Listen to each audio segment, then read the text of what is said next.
देख रहे हैं इंडिया न्यूज, आपके साथ मैं हूं रचना। शुरुआत करेंगे दुनिया के सबसे तेज बुलेटिन न्यूज 222 की, जिसमें हम आपको दिखाएंगे सिर्फ 22 मिनट में देश दुनिया की 222 बड़ी खबरें। हाँ, नमस्कार, मैं हूं आपके साथ मैत्री त्रिपाठी। खबरों की शुरुआत करेंगे दिल्ली के साथ। दिल्ली के राजौरी गार्डन के एक पब में देर रात जोरदार हंगामा हुआ। आरोप है कि कुछ लोग पब में बर्थडे पार्टी सेलिब्रेट करने गए थे, तब पब के बाउंसर और डीजे लड़कियों के साथ छेड़खानी करने लगे। छेड़खानी का विरोध करने पर बाउंसर्स ने जश्न मना रहे लोगों पर बियर की बोतलें तोड़ी और रॉड से पिटाई कर दी। दोनों तरफ से जमकर मारपीट हुई, जिसमें पीड़ित पक्ष के 6 लोग और पब के मैनेजर समेत 4 लोग बुरी तरह से जख्मी हो गए। वहीं पब के मैनेजर के मुताबिक पार्टी के बिल को लेकर कहासुनी हुई, जिसके बाद लड़कों ने मैनेजर से मारपीट की। पुलिस ने दोनों पक्षों के बयान के आधार पर मामला दर्ज कर लिया है। सीसीटीवी फुटेज खंगाल रही है। मुरादाबाद में सीवर लाइन के गड्ढे में डूबे 4 लोगों में 3 लोगों के शव निकाले गए हैं। अभी भी एक शख्स की तलाश जारी है। इसके पहले सीवर लाइन में डूबे लोगों को बचाने में देरी हुई थी तो बवाल खड़ा हो गया। गुस्साए लोग पुलिस वालों से उलझ गए और नगर निगम की गाड़ी में जमकर तोड़फोड़ की। दरअसल मुरादाबाद के इंदिरा चौक इलाके में सीवर लाइन खराब होने से सड़क धंस गई थी। हरियाणा के पंचकुला में पुलिस की बोरी में बंद लाश के कुछ टुकड़े मिले हैं। सिर और शरीर के दूसरे हिस्से न मिलने से मृतक की पहचान नहीं हो पाई। पुलिस को शक है कि हत्या के बाद शरीर के टुकड़े कर दिए गए। पुलिस मामले की छानबीन कर रही है। पंचकुला में एक शख्स ने अपनी पत्नी को चाकुओं से गोदकर मार डाला।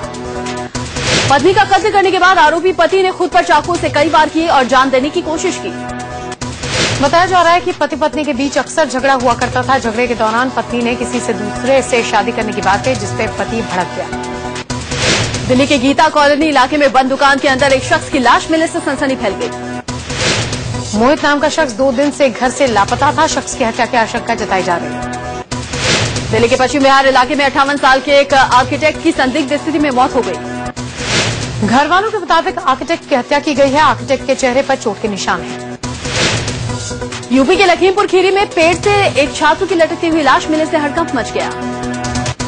छात्र पिछले 2 दिनों से लापता था। पुलिस मामले की जांच कर रही है। गोरखपुर में खाली प्लॉट में एक शख्स की लाश मिलने से सनसनी मच गई। मृतक मोहम्मद अली मेडिकल कॉलेज में काम करता था। पुलिस हत्या की वजह का पता कर रही है। मुंबई से सटे मीरा रोड इलाके में एक लोहे के बक्से में बुजुर्ग महिला की लाश मिलने से सनसनी फैल गई। लोहे का बक्सा काले प्लास्टिक से लपेटकर पात पर रखा हुआ था। गुजरात के जामनगर में मानसिक रूप से बीमार एक शख्स ने पहले अपने 2 बच्चों को डैम में फेंक दिया और फिर खुद भी डैम में कूदकर खुदकुशी कर ली। पुलिस ने डैम से 3 लाशें बाहर निकाली और मामले की छानबीन कर रही है। दिल्ली के कोंडली इलाके में एक तेज रफ्तार बस ने 14 साल के बच्चे को टक्कर मार दी। बच्चे की मौके पर ही मौत हो गई। हादसा तब हुआ जब बच्चा साइकिल से पानी लेने जा रहा था। यूपी के बरेली में एक बस के खाई में गिर जाने से कई यात्री जख्मी हो गए। हादसे में घायल लोगों का इलाज बरेली के जिला अस्पताल में चल रहा है। झारखंड के गढ़वा में बाइक और सवारी गाड़ी की टक्कर में बाइक सवार 3 लोगों की मौत हो गई। घटना भवनाथपुर थाना इलाके के लातमरवा घाटी के पास की है। उत्तराखंड के काशीपुर में बस ने एक बाइक में जोरदार टक्कर मार दी, जिससे एक युवक की मौके पर ही मौत हो गई। हादसे में युवक की पत्नी बुरी तरह से जख्मी हो गई। उत्तराखंड के बागेश्वर में नदी में डूबने से 18 साल के एक लड़के की मौत हो गई। लड़का नेपाली मूल का था और साथियों के साथ गोमती नदी में नहाने गया था। बीजेपी ने शिवसेना के उस फाइनल प्रस्ताव को खारिज कर दिया है, जिसमें शिवसेना ने बीजेपी को 119 सीटें ऑफर की थी। महाराष्ट्र बीजेपी के नेता एकनाथ खड़से ने कहा कि इतनी सीटों पर तो पिछले चुनाव में भी लड़े थे, इसमें नया क्या है। बीजेपी और शिवसेना का 25 साल पुराना गठबंधन टूटना तय है। महाराष्ट्र में सीट बंटवारे को लेकर दोनों ही पार्टियां अड़ी हुई हैं। बीजेपी और शिवसेना एक दूसरे का प्रस्ताव मानने को तैयार नहीं है और सीटों को लेकर ना ही बीच का रास्ता निकल पा रहा है। महाराष्ट्र चुनावों को लेकर आज नितिन गडकरी अपने घर पर बीजेपी नेताओं के साथ बैठक करने वाले हैं। शिवसेना प्रमुख उद्धव ठाकरे ने आज सुबह 10:30 बजे सभी शिवसेना और बीजेपी सांसदों को मुलाकात के लिए बुलाया है।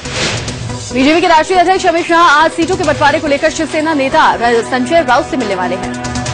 दरअसल शिवसेना प्रमुख उद्धव ठाकरे ने बीजेपी को 119 सीटों पर लड़ने का फाइनल ऑफर दे दिया है। शिवसेना खुद 151 सीटों पर लड़ने पर अड़ी हुई है, वहीं बाकी सहयोगी दलों को 18 सीटों का ऑफर है। फाइनल ऑफर देते हुए उद्धव ठाकरे ने यह भी कहा कि बीजेपी को 130 सीटें नहीं दी जाएंगी, भले ही गठबंधन टूट जाए। उद्धव ने कहा अगर बीजेपी शिवसेना को आंख दिखाएगी तो शिवसेना अकेले 288 सीटों पर चुनाव लड़ने के लिए तैयार है। इसी बीच महाराष्ट्र बीजेपी कोर ग्रुप ने कहा है कि अगर शिवसेना बीजेपी को सम्मानजनक सीटें नहीं देती है तो बीजेपी भी अकेले चुनाव में चली जाएगी। विनोद तावड़े ने कहा कि बीजेपी को महाराष्ट्र में 130 सीटें चाहिए। हमने 135 सीटें मांगी थी, जिनमें से 5 सीटें छोड़ दी हैं। बीजेपी ने शिवसेना के फाइनल प्रस्ताव पर नाराजगी जाहिर की है। बीजेपी ने कहा कि गठबंधन में कोई आखिरी प्रस्ताव नहीं होना चाहिए।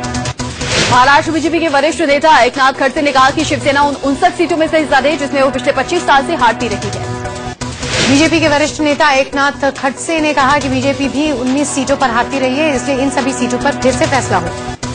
बीजेपी से खींचतान पर शिवसेना प्रमुख उद्धव ठाकरे काफी तल्ख दिखे। उन्होंने कहा कि चुनाव के वक्त कई चेहरों की सच्चाई सामने आ जाती है। उद्धव ने कहा कि गठबंधन पर फैसला कर लिया गया है, जल्द ऐलान भी हो जाएगा। सहयोगी दलों ने बीजेपी शिवसेना को अल्टीमेटम देते हुए कल तक गतिरोध खत्म करने के लिए कहा है। स्वाभिमानी शेतकारी संगठन के नेता सदाभाऊ खोट ने कहा कि कल तक स्थिति साफ नहीं होती है तो गठबंधन छोड़ने का भी फैसला हो सकता है। उद्धव ठाकरे ने एक बार फिर से मुख्यमंत्री पद पर दावा ठोका। उन्होंने कहा कि बीजेपी देश में राज करे और महाराष्ट्र में शिवसेना। हालांकि बीजेपी नेता एकनाथ खड़से ने कहा कि परंपरा चली आ रही है कि जिसके ज्यादा विधायक होंगे उसी का सीएम होगा। उद्धव ठाकरे ने कहा शिवसेना को किसी भी कीमत पर महाराष्ट्र की सत्ता चाहिए और वो इसे लेकर रखेंगे। उद्धव ने कहा कि सुख भोगने के लिए नहीं बल्कि महाराष्ट्र के भले के लिए उन्हें सत्ता चाहिए। महाराष्ट्र में एनसीपी से सीटों के विवाद के बीच कांग्रेस आज अपनी पहली लिस्ट जारी करेगी। महाराष्ट्र में सीट बंटवारे को लेकर कांग्रेस और एनसीपी में भी घमासान मचा हुआ है। एनसीपी ने सीट बंटवारे पर कांग्रेस को एक दिन का अल्टीमेटम दिया है। एनसीपी ने कहा कि 124 सीटों का ऑफर पार्टी को मंजूर नहीं है। कांग्रेस ने एनसीपी से 124 सीटों पर मान जाने को कहा है, नहीं तो कांग्रेस विधानसभा चुनाव में अकेले उतरेगी। सीट बंटवारे को लेकर कांग्रेस ने भी एनसीपी को गठबंधन तोड़ने की धमकी दी है। कांग्रेस प्रदेश अध्यक्ष माणिक राव ठाकरे ने कहा कि एनसीपी जिद पर अड़ी रही तो कांग्रेस अकेली चुनाव लड़ने को मजबूर हो जाएगी। मुंबई में आज एनसीपी कोर कमेटी की अहम बैठक है। बैठक में कांग्रेस के साथ गठबंधन को लेकर चल रहे गतिरोध पर बात होगी। जन चेतना पार्टी के प्रवक्ता जसबीर भट्ट ने हरियाणा में बीजेपी की जारी की गई दूसरी लिस्ट पर चुटकी ली है। जसबीर भट्ट ने कहा कि बीजेपी ने अपने कैडर की अनदेखी की है और दूसरी पार्टी से आए भगोड़ों और पूंजीपतियों को तरजीह दी है। मंगलयान 24 सितंबर को मंगल की कक्षा में प्रवेश करेगा। इस दौरान नरेंद्र मोदी भी बेंगलुरु में इसरो के केंद्र में मौजूद रहकर इस पल के गवाह बनेंगे। विदेशों में जमा काले धन का पता लगाने और उसे वापस लाने की दिशा में भारत को एक बड़ी कामयाबी हाथ लगी है। आर्थिक रूप से विकसित और विकासशील देशों के संगठन G20 की बैठक में एक दूसरे के यहाँ के गुप्त बैंक खातों की जानकारी साझा करने पर सहमति बनी है। समझौते के तहत तमाम बैंकों को 5 से 6 साल पहले तक की जानकारियां भी देनी होंगी। नई व्यवस्था 2017 से लागू होगी। अगर किसी टैक्स चोर ने अपने खाते बंद करवा दिए हैं तब भी उससे जुड़ी पुरानी सूचनाएं अब सामने आ जाएंगी। G20 देशों के वित्त मंत्रियों और केंद्रीय बैंकों के अध्यक्षों के बीच चली लंबी बहस के बाद बैंकों से जुड़ी जानकारियां साझा करने पर सहमति बनी। सत्ता में आने के बाद एनडीए सरकार ने मई महीने में विदेशों में जमा काले धन की जांच के लिए विशेष जांच दल यानी SIT का गठन किया था। चुमार इलाके में 100 और चीनी सैनिकों ने घुसपैठ की है। ऐसी खबरें आ रही हैं कि चीनी सेना ने भारतीय इलाके में 7 टेंट खड़े किए हैं। रेल घूसकांड में पूर्व रेल मंत्री पवन बंसल बतौर गवाह आज दिल्ली की विशेष सीबीआई अदालत में पेश होंगे। मामला रेलवे में पद दिलाने के नाम पर 10 करोड़ रुपए घूस लेने से जुड़ा है। पिछली सुनवाई में पवन बंसल खराब सेहत की वजह से कोर्ट में पेश नहीं हुए थे। इस मामले में पवन बंसल के भांजे विजय सिंगला और रेलवे बोर्ड के पूर्व मेंबर महेश कुमार समेत 10 लोगों के खिलाफ मुकदमा चल रहा है। सभी आरोपियों पर आपराधिक साजिश रचने और भ्रष्टाचार की धारा के तहत आरोप तय किए गए हैं। 2G और कोयला घोटाले के आरोपियों ने सीबीआई निदेशक रंजीत सिन्हा की मुलाकात मामले पर सुप्रीम कोर्ट में आज फिर से सुनवाई होगी। प्रशांत भूषण ने कोर्ट से अपील की है कि सीबीआई के निदेशक रंजीत सिन्हा को कोल घोटाले की जांच से हटाया जाए और इस मामले की जांच के लिए SIT का गठन हो।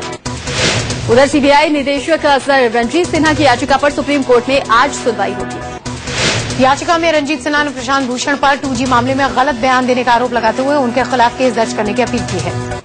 सीबीआई निदेशक ने कामिनी जायसवाल और उनके NGO centre for public interest litigation को भी इस मामले में घसीटा है। धौला कुआं गैंगरेप मामले में आज दिल्ली की एक अदालत फैसला सुना सकती है। 2010 में नॉर्थ ईस्ट की लड़की का अपहरण कर उसके साथ गैंगरेप हुआ था। पुलिस ने इस मामले में 5 लोगों को आरोपी बनाया है। पीड़ित एक बीपीओ में बतौर एग्जीक्यूटिव काम करती थी। आरोपियों ने उसे तब अगवा कर लिया जब वो शिफ्ट खत्म करके अपनी एक दोस्त के साथ घर जा रही थी। सुप्रीम कोर्ट में आज अंडरवर्ल्ड डॉन आफ्ताब अहमद अंसारी की याचिका पर सुनवाई होगी। अहमद को कोलकाता के अमेरिकन सेंटर पर हमला का दोषी करार देते हुए मौत की सजा सुनाई गई है। हमला 2002 में हुआ था। पूर्व केंद्रीय मंत्री पी चिदम्बरम की पत्नी नलिनी चिदम्बरम की मुश्किलें बढ़ सकती है। सीबीआई ने शारदा चिटफंड घोटाला केस में नलिनी से पूछताछ की है। शारदा चिटफंड घोटाले मामले में गिरफ्तार शारदा ग्रुप के चेयरमैन सुदीप्तो सेन के आरोपों के बाद नलिनी चिदम्बरम पर शिकंजा कसा है। बीजेपी में मेनका गांधी और उनके बेटे वरुण गांधी को लेकर बगावत शुरू हो गई है। केंद्रीय मंत्री मेनका के वरुण को यूपी के सीएम के तौर पर प्रोजेक्ट करने की बात पर बीजेपी सांसद श्यामा चरण गुप्ता भड़क उठे हैं। बीजेपी सांसद श्यामा चरण गुप्ता ने कहा, अब गांधी परिवार से मुक्त होने की जरूरत है। इसके साथ ही श्यामा चरण गुप्ता ने कहा कि यूपी के सीएम के तौर पर पार्टी ने वरुण को प्रोजेक्ट नहीं किया है, सिर्फ मां बेटे आपस में ही इस पर बात कर रहे हैं। श्यामा चरण गुप्ता ने तो यहां तक कह दिया कि अगर मेनका गांधी अपने बेटे वरुण को सीएम बनाना चाहती हैं तो वो भी चाहते हैं कि उनका बेटा मुख्यमंत्री बने। फेसबुक पर अश्लील कमेंट करने में आप नेता अलका लांबा ने विनोद कुमार बिन्नी पर पलटवार किया। उन्होंने बिन्नी पर सियासत के स्तर को गिराने का आरोप लगाया। अलका लांबा ने कहा कि अगर प्रोफाइल फेक थी तो बिन्नी ने उनसे बात क्यों नहीं की। वो बात करने के बजाय इसे आम आदमी पार्टी की साजिश बता रहे हैं। इससे पहले दिल्ली के लक्ष्मी नगर से विधायक विनोद कुमार बिन्नी ने कल प्रेस कॉन्फ्रेंस कर अलका लांबा के अश्लील कमेंट करने के आरोपों को सिरे से खारिज कर दिया। इंडिया न्यूज से बात करते हुए भी विनोद कुमार बिन्नी ने साफ किया कि किसी ने साजिश के तहत उनके नाम की फेसबुक प्रोफाइल बनाई है। इससे पहले आम आदमी पार्टी के कार्यकर्ता अलका लांबा ने बिन्नी पर फेसबुक पर अश्लील कमेंट करने का आरोप लगाया था। सोशल मीडिया पर अपने खिलाफ चल रहे दुष्प्रचार को लेकर अलका लांबा ने बिन्नी समेत 30 लोगों के खिलाफ लिखित में शिकायत भी दर्ज कराई है। अलका लांबा के आरोपों के बाद आम आदमी पार्टी की महिला कार्यकर्ताओं ने विनोद कुमार बिन्नी के घर के बाहर प्रदर्शन किया। समाजवादी पार्टी के कद्दावर नेता आजम खान अपनी पार्टी से नाखुश हैं। कार्यक्रम में आजम खान का दर्द छलक आया। आजम खान ने कहा कि आप लोगों को मालूम नहीं है कि सरकार के अंदर और बाहर उनकी कितनी घेराबंदी है। शिवपाल यादव ने मदरसों पर दिए गए साक्षी महाराज के बयान की निंदा की है। शिवपाल यादव ने कहा कि साक्षी महाराज की सोच सांप्रदायिक है। शिवपाल यादव ने कहा कि साक्षी महाराज जैसे लोग समाज को तोड़ रहे हैं। यूपी सरकार में कैबिनेट मंत्री राजकिशोर सिंह ने प्रदेश में बिजली की समस्या पर यूपी से बीजेपी के 73 सांसदों से इस्तीफा मांगा है। आरजेडी सांसद राजेश रंजन उर्फ पप्पू यादव ने डॉक्टर्स को लेकर विवादित बयान दिया है। सांसद पप्पू यादव ने बिहार में भ्रष्ट डॉक्टर्स के खिलाफ मुहिम छेड़ रखी है। इसके साथ ही पप्पू यादव ने कहा कि इलाज के आधार पर डॉक्टर्स की फीस तय की जानी चाहिए। एक विदेशी चैनल को दिए इंटरव्यू में पीएम नरेंद्र मोदी ने कई अहम बातें कही। मोदी ने कहा, एक वक्त भारत को सोने की चिड़िया कहा जाता था, लेकिन अब ऐसा नहीं है। हालांकि मोदी ने कहा कि भारत के पास ऊपर उठने का मौका है। मोदी ने कहा कि देश की प्रतिभा को सही दिशा में ले जाने के लिए उनके पास रोड मैप है। चीन की विस्तारवादी नीति पर पूछे गए सवाल पर मोदी ने कहा, भारत इससे चिंतित नहीं है, लेकिन सजग जरूर है। मोदी ने मजबूत अर्थव्यवस्था का हवाला देते हुए कहा कि भारत और चीन को इसके लिए साथ मिलकर काम करना होगा। यूपी के राज्यपाल राम नाईक वृंदावन के वात्सल्य ग्राम में नेत्र चिकित्सा शिविर के समापन के मौके पर पहुंचे तो पीएम मोदी की जमकर तारीफ की। राम नाईक ने पीएम मोदी की जमकर तारीफ करते हुए उनकी अमेरिका यात्रा की तुलना 150 साल पहले स्वामी विवेकानंद की शिकागो यात्रा से कर दी। बाढ़ से मची तबाही के बाद श्रीनगर में हालात धीरे धीरे पटरी पर आ रहे हैं। श्रीनगर के प्रमुख अस्पताल आज से फिर खुल जाएंगे। जीबी पंत HMHS LD अस्पताल में आज से मरीज अपना इलाज करवा सकेंगे। बाढ़ की वजह से इन अस्पतालों को जबरदस्त नुकसान पहुंचा था, जिसके बाद से इन्हें बंद कर दिया गया था। कानपुर में बीजेपी सांसद मुरली मनोहर जोशी ने जम्मू कश्मीर में बाढ़ पीड़ितों के लिए राहत सामग्री से भरे 3 ट्रकों को हरी झंडी दिखाकर रवाना किया। केंद्रीय मंत्री नितिन गडकरी आज जम्मू कश्मीर दौरे पर रहेंगे।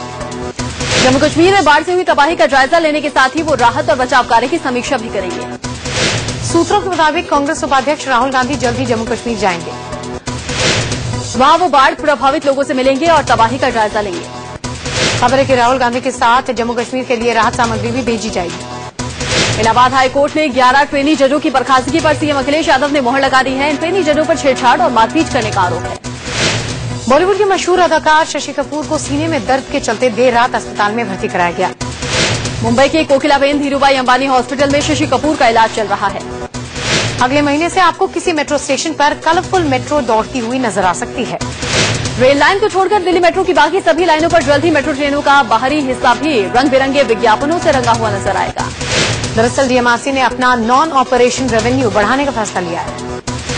डीएमआरसी ने बाकायदा इसके लिए 2 बड़ी एडवर्टाइजिंग कंपनियों को एक्सक्लूसिव एडवर्टाइजिंग राइट्स भी दे दिए हैं। मेट्रो पर ऐड को लेकर डीएमआरसी ने कड़े निर्देश भी जारी किए हैं। किसी भी तरह के आपत्तिजनक कंटेंट या लोगों की भावनाओं को भड़काने वाले विज्ञापनों की सख्त मनाही है। ट्रेनों पर pictures, printed material, smart poster, print या इलेक्ट्रॉनिक मीडिया के ad, holographic image, visual display जैसी चीजें लगाने की इजाजत होगी। मिर्जापुर के बिनलानी महाविद्यालय में हुए छात्र संघ चुनाव में 2 गुटों में पथराव के बाद पुलिस ने छात्रों पर जमकर लाठीचार्ज किया। पुलिस ने शांति भंग के आरोप में एनएसयूआई के प्रदेश अध्यक्ष सतीश मिश्रा को गिरफ्तार कर लिया। रायबरेली के किला मोहल्ले में एक घर के बाहर कई बम मिलने से हड़कंप मच गया। एक महिला ने अपने घर के बाहर रखे बम होने की जानकारी पुलिस को दी। पुलिस मामले की जांच कर रही है।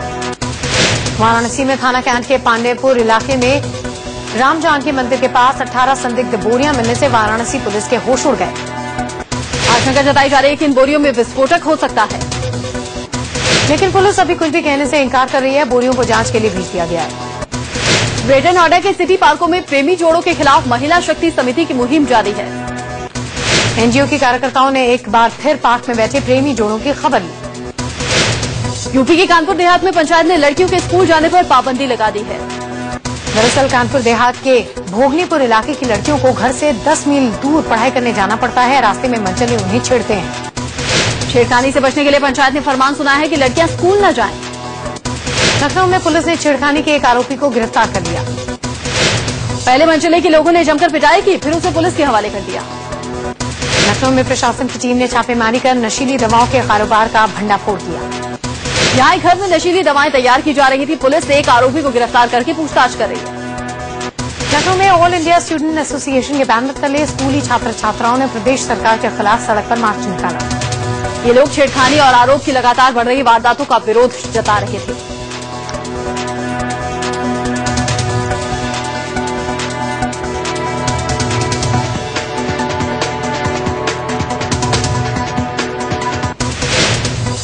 वाराणसी में बीजेपी कार्यकर्ताओं ने पाकिस्तान के पूर्व पीएम बेनजीर भुट्टो के बेटे बिलावल भुट्टो का पुतला फूंका। बिलावल ने कहा था कि कश्मीर का एक एक इंच लेंगे, जिसे लेकर बीजेपी ने प्रदर्शन किया। यूपी के कुशीनगर में बिजली विभाग के कर्मचारियों ने एक प्राइवेट लाइनमैन को बिना बिजली काटे बिजली के पोल पर चढ़ा दिया। बिजली की चपेट में आने से लाइनमैन झुलस गया और पोल से गिरने से उसकी रीढ़ की हड्डी टूट गई। और अब बिहार के नालंदा में पुलिस ने सेक्स रैकेट का भंडाफोड़ किया। पुलिस ने गिरोह की सरगना एक महिला और 3 लड़कियों के साथ 4 युवकों को गिरफ्तार किया। बिहार की बेगूसराय पुलिस ने शातिर वाहन चोर गिरोह का भंडाफोड़ किया है। पुलिस के मुताबिक गिरोह की सरगना एक सरकारी स्कूल की शिक्षिका है। झारखंड के लातेहार में हाथियों के झुंड ने गांव वालों का जीना हराम कर रखा है। गांव में मदमस्त हाथी का झुंड घुसता है और घर गिराकर चला जाता है। राजस्थान के स्वास्थ्य मंत्री राजेंद्र राठौड़ का पालतू कुत्ता गायब होने से पुलिस की नींद हराम हो गई है। पुलिस रात भर गश्त करके शहर की गलियों में कुत्ते को तलाशती रही। छत्तीसगढ़ के रायगढ़ में सरकारी दफ्तर को कर्मचारियों ने मैखाना बना दिया है। कैमरे में जब इनकी करतूत कैद हो गई तो वो हाथ जोड़ने लगे। बैतूल में साईं की पूजा न करने को लेकर बालाजीपुरम मंदिर में ट्रस्टी ने एक बैठक की। बैठक में ये तय किया गया कि साईं मुस्लिम समुदाय के थे, इसलिए मंदिरों से उनकी मूर्ति को हटाकर मुसलमानों को सौंप दिया जाएगा। आपको बता दें कि जब से कवर्धा के धर्म संसद में साईं को भगवान न मानने का फैसला सुनाया गया है, तभी से साईं की मूर्तियां मंदिर से हटाई जा रही हैं। नक्सल विरोधी अभियानों को तेज करने और जवानों को लैंडमाइंस हमलों से बचाने के लिए 100 कुत्तों का स्पेशल स्क्वाड तैयार किया जा रहा है। ऐसे कुत्तों को कमांड डॉग्स कहा जाता है, जो ये छापेमारी और गश्ती के दौरान जवानों के साथ जाते हैं। उत्तराखंड के चमोली में जर्जर सड़क के निर्माण की मांग को लेकर लोगों ने प्रदर्शन किया। पिछले 1 महीने से यहाँ के लोग धरना भी दे रहे हैं। वहीं 2 लोगों ने आमरण अनशन भी शुरू कर दिया है। हरिद्वार में अपनी मांगों को लेकर लखानी कंपनी के कर्मचारियों ने गंगा में उतरकर जल प्रदर्शन किया। इनका आरोप है कि कंपनी उन्हें वेतन और पीएफ नहीं दे रही है। उत्तराखंड के रुद्रप्रयाग में पहले कम्युनिटी रेडियो स्टेशन की शुरुआत हो गई। केदारनाथ के विधायक शैला रानी रावत ने फीता काटकर इसका उद्घाटन किया। मथुरा में उमा भारती ने कहा कि गंगा से पहले यमुना की सफाई का काम शुरू किया जाएगा। यूपी के भदोही में स्वामी ब्रह्मदेव ने 7 देशों में बोली जाने वाली डच भाषा में रामायण का अनुवाद पूरा कर लिया। वहीं जर्मन और स्पेनिश भाषा में भी जल्द ही अनुवाद पूरा हो जाएगा। मेरठ के रोहटा कस्बे में दंगल प्रतियोगिता का आयोजन किया गया, जिसमें समापन में कुश्ती के सितारे सुशील कुमार भी पहुंचे।